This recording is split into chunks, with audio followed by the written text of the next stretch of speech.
Yummy. Yummy. Common Good TV show. The Common Good TV show. Brought to you by Veteran Rescue Mission. Highlighting the good in the community. Hosted by Pastor John McClain, Tucson's favorite family show. The Common Good Radio Show. The Common Good Radio Show. Brought to you by Veteran Rescue Mission.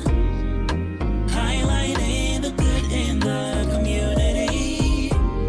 Hosted by Pastor John McClain, Tucson's favorite family show.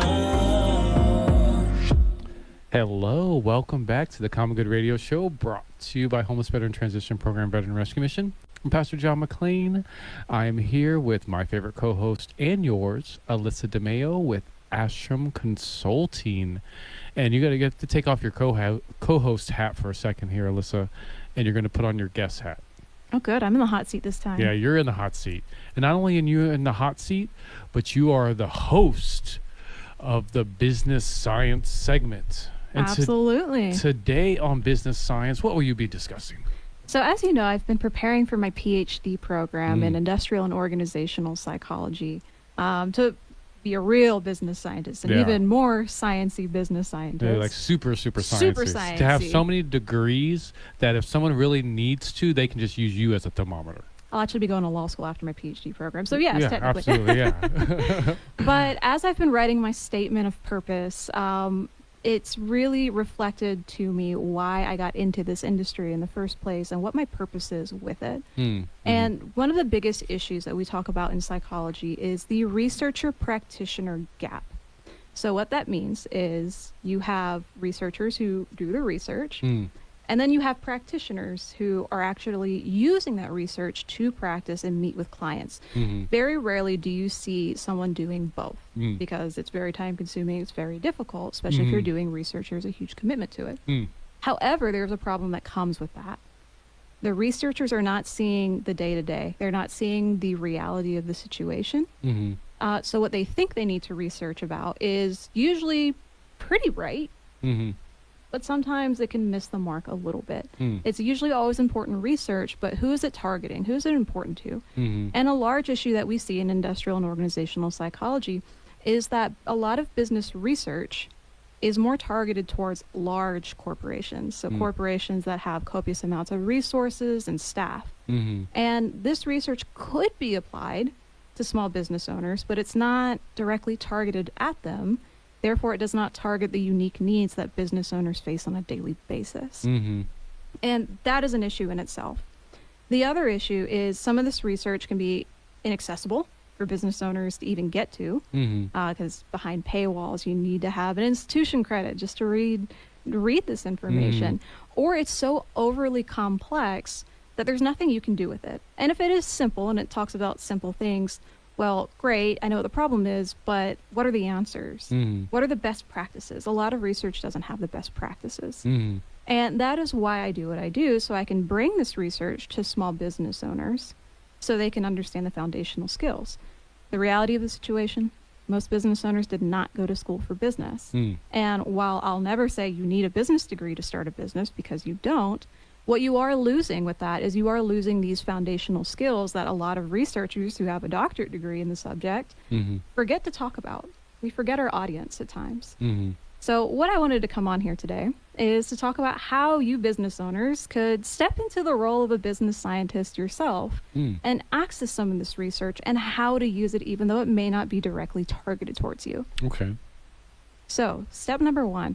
All of the issues that you're having on your day-to-day, it is very important to reflect on them and say, okay, well, what am I struggling with the most in my organization? So for a lot of small businesses, it's staffing, hiring people, doing the interview process, finding good people who are sticking around. It shouldn't be this hard. And there's a science behind it. It doesn't have to be this hard. Mm-hmm. There are so many research articles out there on how to conduct good interviews, how to write a good job description. So where do you go to find this information?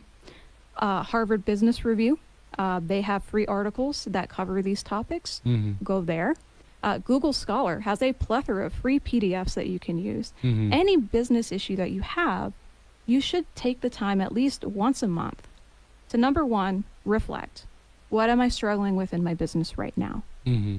After you do that, step two is to do some research. Spend 2 hours finding the information that will help you overcome this problem, because these 2 hours that you spend will save you so many hours in the future, Mm-hmm. because you will be able to do things right the first time. Mm-hmm. The third step is, whenever you apply these solutions, monitor them. One of the biggest things that I see business owners do not do is monitor progress, create metrics, see how things are going, Mm-hmm. because you're not always going to get it right the first time. You Yeah. might need to tweak it, but which part do you tweak?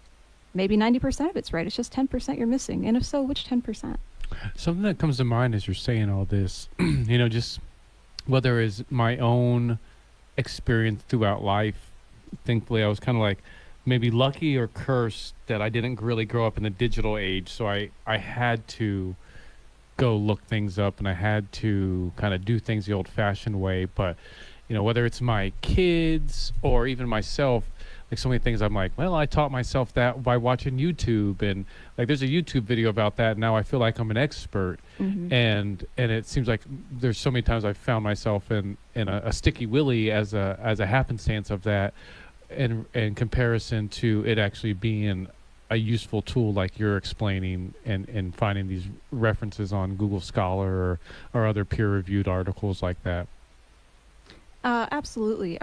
Do you mean to say that there is a danger in maybe finding an article and either misunderstanding it or applying it incorrectly?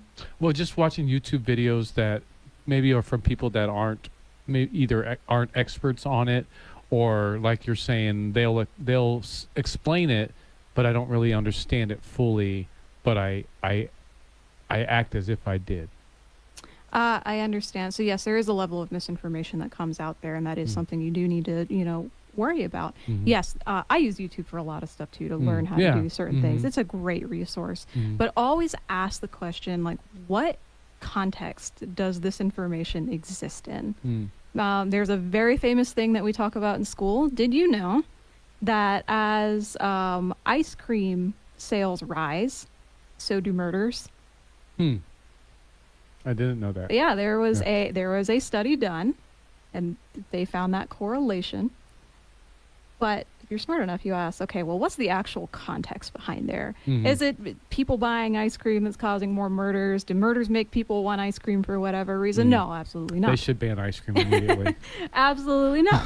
What it is, it's that underlying variable. It's the context. It's the heat. As heat rises, people are more apt to get angry. People are outside more often, interacting with other people rather than being huddled up inside like in the wintertime. Mhm. And of course, when it's hot, what do you want? You want a good old ice cream cone. Mhm. So there's that underlying variable that no one talks about there. Mhm. So when you are looking for these resources, one, use scholarly resources, Harvard Business Review, scientific journals, because they tell you the context that this exists in, and that's in the methods section. So it tells you exactly how they're defining things, how they're doing these studies. But always just ask what is the context? Mhm.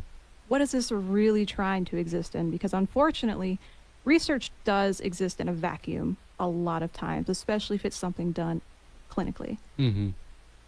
And another question that kind of comes to mind as you're going through, explaining to me, John Q. Public, first time business owner. I just started a pool maintenance company, and I'm trying to figure out how to figure out, like, how do I know what questions to research, and how do I know what information to look for when I really just don't know? Absolutely. What a wonderful question. And that is why consultants like myself exist, is to find the problem, find the question to ask. But not everybody has access to a consultant. So it is about measuring. If you measure what is going on in your business, you can very quickly see the problems. So if you're spending all of this money on staffing and you're not having people stick around, well, because you're monitoring how much money you're spending versus how much money you're losing in that prospect, you might be able to say, okay, well, clearly the problem's here because where I'm spending money in other places, I'm getting a return. So this appears to be my issue. Then you can start to pick things apart. Okay, well, where am I losing employees the most? Is it before the interview even starts? Are people responding to my job description, my ad? Or am I onboarding employees and a week later they're quitting? And if you're measuring those aspects, that whole life cycle, you'll be able to see where the problem is. And from there, you can start to ask questions. You can break it down. So if it's onboarding, let's say you're losing people after onboarding. Well, are you actually onboarding? Are you giving them training? Are you making them comfortable? Has there been clarity? Do they feel safe to ask questions? Do they feel competent in doing their job? Was the job actually described as it should have been? Are they actually doing what they were told they were going to do? So there's where you can kind of pick apart and find the answer or the question to ask to look for the answers. And so far in working with clients, what's something that you've seen that is a common mistake? And also, I guess, kind of also in line in your research, what have you seen that is also a common mistake? The first one, like I said, metrics. It's all about metrics. If you are not measuring anything, you are going to fail. I know a lot of business owners, the only thing we really care about is money coming in, which very important. As a business owner myself, that's what I care about too. But are you measuring how much time you're spending on a project versus how much time you should be spending on a project? Are you measuring the return on investment that your marketing is getting you? Are you measuring the hours of your employees versus their input and output? So how they are performing? Are you doing performance reviews on your employees, and are you doing it at a reasonable interval? If you're only doing a performance review with your employees once a year, you're doing it wrong. And what are you doing for that one review? Are you just looking at the last week of their performance and doing that? No, you should be monitoring. You should be taking mental notes of how your employees are performing at the end of every week to use that for performance reviews. We're going to do your performance review now, Martin. Well, that's cool. So for those who want to utilize your services, how can they do that? Go to astrumconsulting.com and you can sign up for a free 15-minute consultation call where we can talk about your challenges that your business is having and maybe come up with some of those good questions that you should be asking and see if we're a good fit to work together. And a lot of what I do is I sit down with business owners and I go over their current systems and I look for inefficiencies that they may not see. And I'm able to guide these business owners to fixing this solution and fixing it permanently, setting it up to where you don't have to think about it anymore. Nice. Well, thank you so much for taking off your co-host hat and putting on your guest hat.